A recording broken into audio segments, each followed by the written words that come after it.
So in this video, we're taking a look at the Halosar trap, a trap within the Blackmar Dima Gambit. I'm Nathan Rose. If you're not already subscribed to the channel, hit the subscribe button. I've got lots of great content on chess coming up, so subscribe to the channel so you don't miss out on any of it. So the Blackmar Dima Gambit begins after d4, d5, and then e4. White sacrifices a pawn, and we'll see the idea. Black should capture the pawn, and then white threatens, and black defends. Okay. The next move is f3. We're going through this pretty quickly because the point is to get to the trap. f3 is the true confirmation that white is prepared to give up a pawn here. Black should accept it, usually will accept it. And here white's got a choice. He can take back with the knight. That limits the damage to just a one pawn deficit. Or white can go for queen takes f3, which is called the rider gambit. This offers a second pawn because now the d4 pawn is also undefended. And you'll see on the left here, the engine is just laughing at this. It says that this is terrible for white, but the practical results suggest otherwise. I'll put that up on the screen. You can see that actually white does quite well in practical play. So like a lot of gambits, what the engine says is not always the same as how humans respond to it. So if you're looking to have a bit of fun, it can be worth a try. Probably not in serious tournament games against stronger players, but in blitz or against players of lower level, or just for fun, give it a try. Why not? So let's see. Black takes the d4 pawn. The strongest test, of course, is to accept the gambit. So now white's 2 pawns down, but white does gain some activity. So bishop e3 is white's idea. Black's queen has to move. Where should the queen go? The best approach for black is to offer the queen trade with a move such as queen g4. And after this, white is really struggling for compensation. If the queens are traded, then black will just be 2 pawns up, and with no queens on the board, black's king won't be in any danger. Black should go on to win this. But a lot of players with the black pieces instead will play queen b4. An inaccuracy, but a move which also makes a lot of sense. The b2 pawn is attacked, and the most convenient looking way for white to defend it by castling queenside seems to be prevented. I mean, if white goes ahead and castles queenside and you had the black pieces, what's the first move that's screaming out to be played here? It's bishop g4, right? Skewering the white queen and white rook. The queen moves, then the rook drops, and black will be an exchange up to go along with the 2 pawns of material he's already ahead. But you could see what the evaluation bar just did, and that's a clue that this is the trap, this is the Halosar trap, and it can now be sprung. And white plays the incredible move, knight b5. The point is that if the queen is taken, then black is checkmated. The rook covers the d file and the knight checks the king. There's no escape squares. That's a checkmate. So what else can black try? I mean, one idea, you could say, okay, I'll take this knight, I'll lose my queen because I'll pick up white's queen next. But that doesn't work because after the queen takes, that's a check.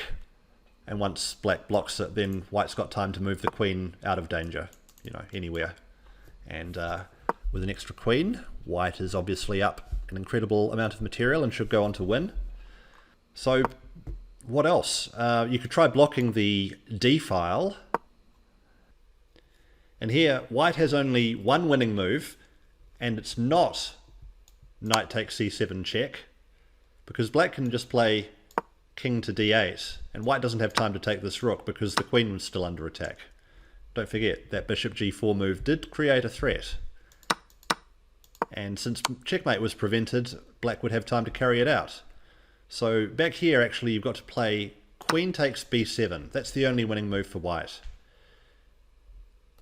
The other effect of this knight b5 move was that it blocks the black queen from defending the b7 pawn. So if we go back a couple of moves, after bishop to g4, white couldn't take the b7 pawn in this case because the queen was guarding it. But fast forward to here, that knight does a good job of blocking. So rook to b8 looks like it might turn the tables for black. White's queen is attacked, and once the queen moves, then perhaps the dangerous knight on b5 can be eliminated. But white can actually just take this rook, because after the forced knight takes b8, we've got the same checkmating motif. So if we go all the way back to the start of the Halosar trap, the most common way for black to respond is with knight a6. This was actually played in the original game that gave this trap its name. It was Dima versus Halosar 1934. So Dima is significant since he was the namesake of the Black Dima gambit, and poor old Halosar ended up getting a trap named after him because of the way that he lost. This is what he played. He played knight a6, and the problem is the same for black. The b7 pawn is loose. The rook is attacked, the knight is attacked. In Halosar's game, he played rook to c8, hoping that he could hold on this way because the rook's defended by the bishop, but does leave the knight undefended. And being down a piece, Halosar resigned in this position and gained himself chess immortality for all the wrong reasons. Let's see what else black can attempt. Maybe black says, you know what, I'm losing this rook on a8 anyway. Why don't I just try and grab as much material as I can? So bishop takes d1.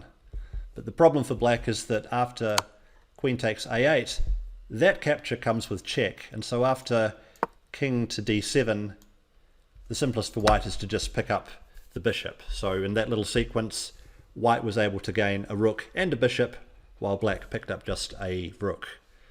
In addition, black's king is still very exposed. White is now material up and still has the attack. So that's no good for black either.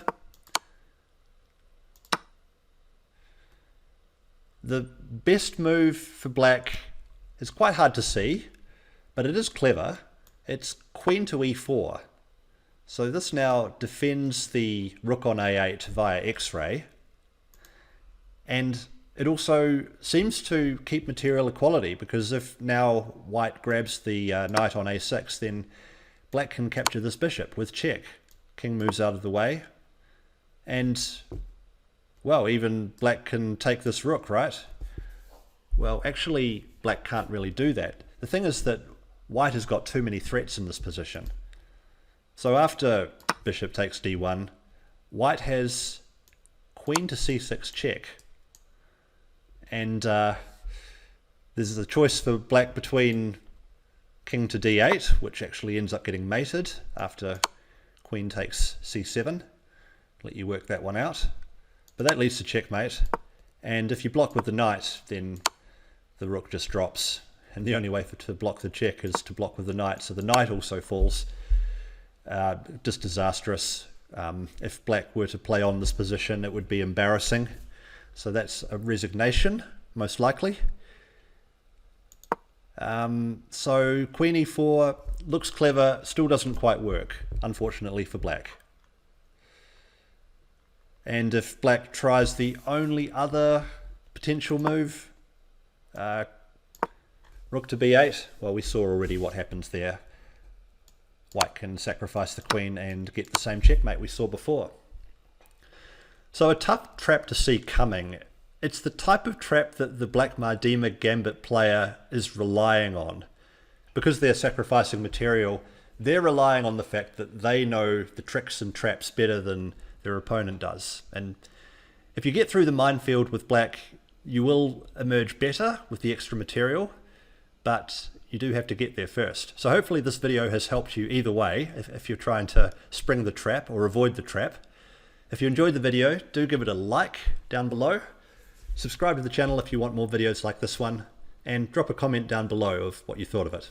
Love to hear from you. I'm Nathan Rose. Bye for now.